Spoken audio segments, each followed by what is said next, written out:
Equipped with Highway Pilot technology, the Inspiration truck uses radar to monitor its surroundings and react by controlling its cruising speed and braking.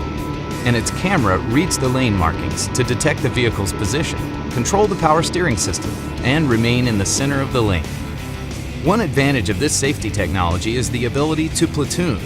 When another Inspiration truck approaches the lead vehicle in the fleet, the trucks communicate in real time through radio signals.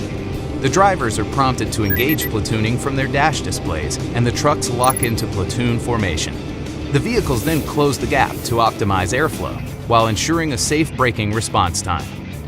When the lead truck brakes, vehicle-to-vehicle communication commands the following trucks to brake within a fraction of a second, seconds faster than the reaction time of an attentive driver. In addition to improved safety, platooning minimizes the air pressure zones of each truck, optimizing aerodynamics. As a result, the platoon's cumulative aerodynamics save significantly more fuel than the trucks would alone. To achieve this level of performance, Highway Pilot technology prevents misalignment and keeps a fleet locked in platoon formation. Platooning with Highway Pilot technology delivers improved safety and driver comfort, increased fuel efficiency, and real-time fleet connectivity. That's how inspiration meets the road.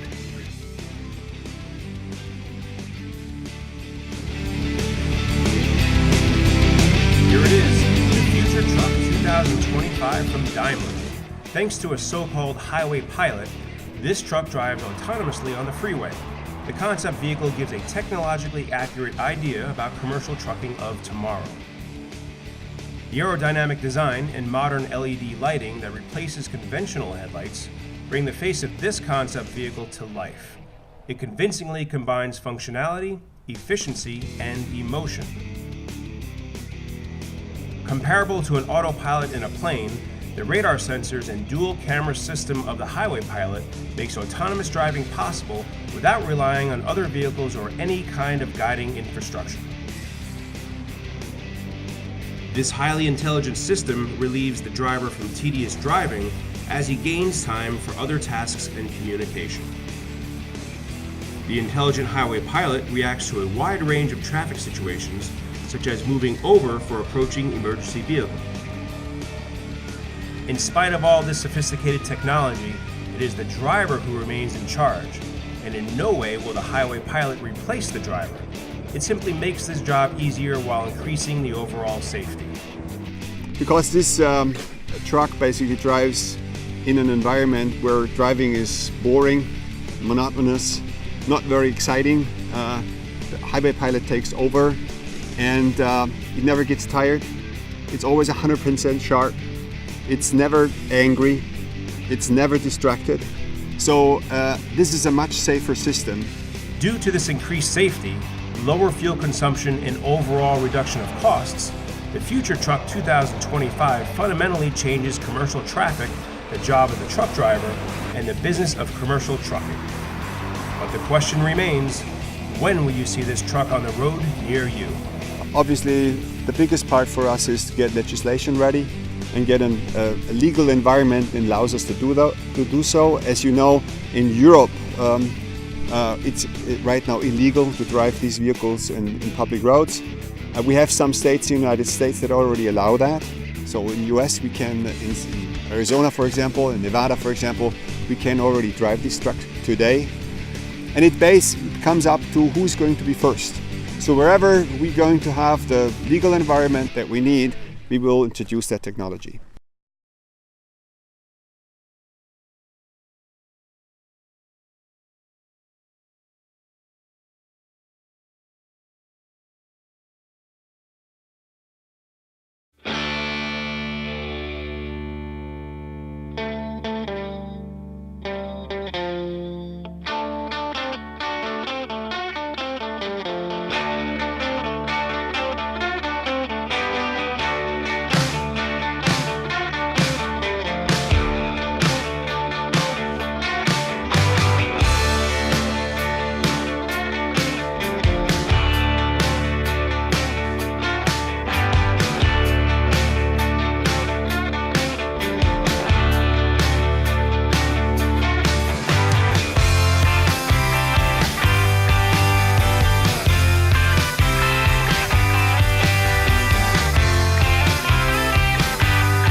if self-driving cars are pervasive, a huge percentage of the American population right now makes its living, and oftentimes a pretty good living, driving. And so understandably, people are going to be concerned about what does this mean. About 3.5 million Americans work in trucking. It's one of the last well-paying job markets still available to people without a college education. But self-driving technology could replace some of those workers, and it could happen soon. The ride-sharing giant Uber just bought a company called Otto. Its product? Trucks that drive themselves. Ravi Somaya went for a ride in one. We hear a lot about self-driving cars, but many people think self-driving trucks, like this one from Otto, will hit harder and sooner. They never speed or change lanes suddenly, and they can drive forever without getting tired, so they promise to be cheaper and more efficient. And the company just made its first actual delivery, 120 miles with nobody driving, here in Denver. First and foremost, trucks are almost sort of the backbone of the US economy. Everything around us, maybe beside us, was on a truck at some point. Just the magnitude of that traffic is immense. We have millions of those trucks on the road. As a complete amateur in these things, this seems very hard. Is it hard to make a truck drive itself? It's hard, but it's totally doable. Highways by nature is a simpler problem to solve. There's no, or hopefully no pedestrians, there's no stoplights. It's easier to basically automate or have a self-driving vehicle on the highway most of the day. The truck uses a variety of sensors, which feeds a stack of computers in the cab. It reads the road to decide when to accelerate, steer, or hit the brakes. The company says it's likely much safer than a human driver.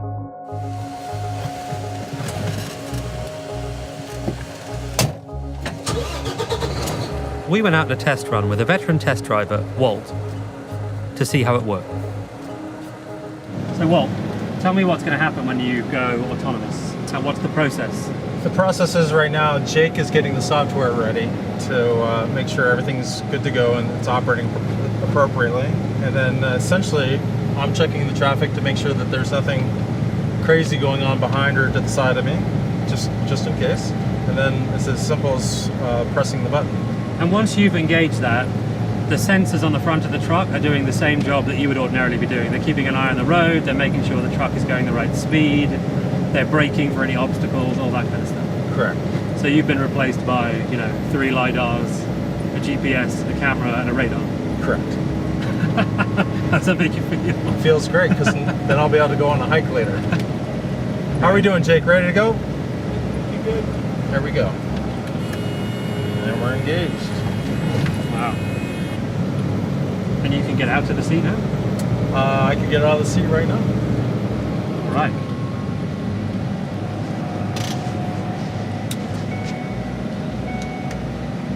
One second. Straighten out a little bit. Because we're a little tight here.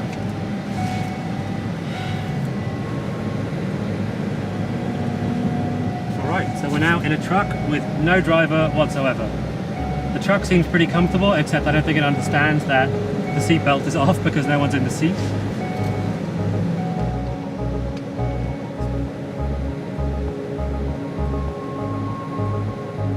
Otto says it's still testing the trucks, but eventually it will sell a kit for tens of thousands of dollars to make nearly any truck self-driving. Virtually every truck manufacturer is also testing self-driving technology. Morgan Stanley estimates that self-driving trucks could save the industry $168 billion a year. $70 billion of that would come from labor savings. If you presume this is going to work the way you think it's going to work, what does the industry start to look like? I'm pretty bullish on the technology. I mean, in 20 years, I could see just the trailer.